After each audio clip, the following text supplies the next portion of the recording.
Bismillahirrahmanirrahim. Assalamualaikum warahmatullahi wabarakatuh dan juga selamat sejahtera. Pada hari ini adalah pendidikan jasmani dan juga kesihatan tingkatan 5 berkaitan dengan kapasiti aerobics. Pada hari ini hanya latihan jeda dan juga kelenturan sahaja. So kita akan tengok pernyataan-pernyataan mengenai kapasiti aerobik. Kapasiti aerobik merupakan keupayaan maksimal kandungan oksigen dalam darah yang dipam oleh jantung ke seluruh anggota dan kumpulan otot-otot besar badan ketika melakukan aktiviti fizikal. Aplikasi prinsip FIT. Prinsip FIT ni. Okey, prinsip FIT. Dalam latihan aerobik, ini akan meningkatkan daya tahan otot melalui peredaran oksigen serta tenaga yang lebih efisien. Okey. Latihan ini juga akan meningkatkan kadar metabolisme dan membantu menurunkan berat badan. Tengok tu. Boleh. Kapasiti aerobik ni boleh membantu menurunkan berat badan. Okey, latihan aerobik melibatkan aktiviti fizikal daripada intensiti rendah hingga tinggi. Latihan yang dilakukan sangat bergantung pada proses penghasilan tenaga aerobik, iaitu kehadiran oksigen yang mencukupi ketika latihan dilakukan. Keadaan ini menjadikan seseorang itu mempunyai kapasiti aerobik yang baik, dapat melambatkan rasa letih dan lesu semasa melakukan aktiviti fizikal secara berterusan, serta tahap kesihatan juga dapat ditingkatkan. Okey, latihan jeda. Latihan jeda ni adalah interval training. Dia ada selang masa. Merupakan sejenis latihan yang melibatkan siri-siri latihan berintensiti rendah hingga tinggi diselangi dengan jangka masa pemulihan. Selang masa dia lah. Ada waktu rehat dia, rehat aktif. Latihan intensif sederhana tinggi ini melibatkan kedua-dua sistem tenaga aerobik dan anaerobik kerana melibatkan larian perlahan dan striding. Apabila melakukan latihan berintensiti sederhana tinggi, sistem metabolisme anaerobik menghasilkan tenaga dari glikogen, tenaga simpanan dalam otot tanpa kehadiran oksigen dengan kehadiran asid laktik sebagai hasil sampingan. Proses ini akan meningkatkan kecekapan fungsi sistem kardiovaskular dengan cardiac output yang optimal untuk meningkatkan kualiti kesihatan dan mengurangkan risiko penyakit kardiovaskular seperti masalah jantung, hipertensi dan strok. Latihan ini membantu dalam penurunan dan kawalan berat badan.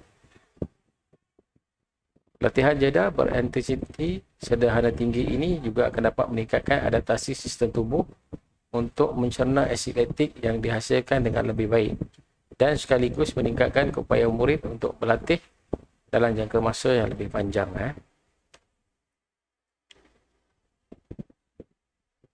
Okey, kadar nadi latihan dia 70-80%.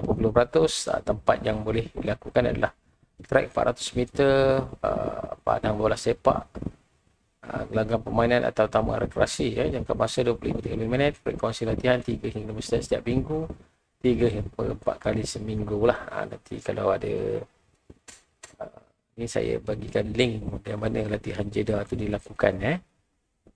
Ini adalah contohnya latihan jeda ni berintensiti sederhana tinggi, berintensiti sederhana tinggi. Dia ada larian, ikut dia punya cara dia lah, nak larian ke jalan ke, berapa kali kekerapannya ke, ulangan dia kata berlari. Yang ni setnya adalah berlari lah.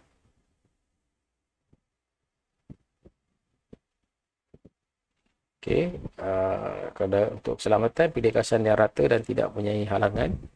Elakkan daripada latihan di tepi jalan raya atau laluan kenderaan. So dekat sini, kat sini boleh imbas QR code ni lah. Dapat QR code tu nampak video dia lah.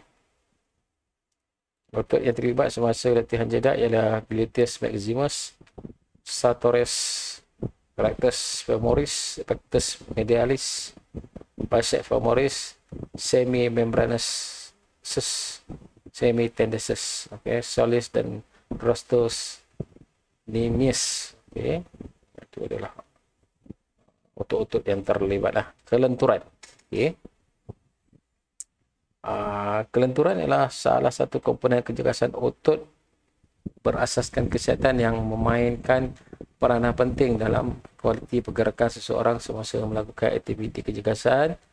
Kelenturan merupakan keupayaan pergerakan otot-otot sendi-sendi, ligamen, tendon secara khusus atau sekumpulan otot untuk mencapai julat pergerakan atau range of motion yang maksimum. Latihan kelenturan boleh berlaku secara statik ataupun dinamik. Lazimnya sistem secara statik diukur dalam tempoh masa tertentu, manakala latihan kelenturan secara dinamik berdasarkan bilangan. Okey, so kita tengok ada beberapa kaedah kelenturan. Back arch, lentik belakang. Okey, lentik belakang ni otot-otot yang terlibat ialah trapezius, deltoid, latissimus dorsi, externus oblique. Tu dia. Cara yang kedua pula lah calf dynamic stretching. Boleh ni pelajar boleh imbas lah QR code ni bila imbas QR code ni dapat video ni lah. Okay, tugasan kamu pada minggu ni pun melakukan aktiviti kelenturan ni lah, buat video lah untuk pada saya Otot yang terlibat adalah gastrocnemius, soleus dengan Achilles tendon. Nombor 3, hamstring dynamic stretching. Ni pun boleh. Hamstring dynamic stretching, gluteus maximus, hamstring, bicep femoris dengan semitendinosis. Okay. Ada juga QR video disediakan. Groin dynamic stretching, groin dynamic stretching, gluteus maximus dengan adductor magnus, gerangan silang dynamic dada dan bahu, trapezius deltoid dengan pectoralis major. Okey, ada juga disediakan QR code-nya. Okey, itu saja untuk hari ini. Berkaitan dengan kapasiti aerobik, latihan jeda dan juga kelenturan. Okey. Saya mengucapkan selamat lakukan tugasan dan juga patut-patut keselamatan perlu diambil kira seperti yang telah dinyatakan tadi. Okey, sekian dulu kelas saya pada hari ini. Kita berjumpa lagi di kelas yang akan datang. Sekian, terima kasih.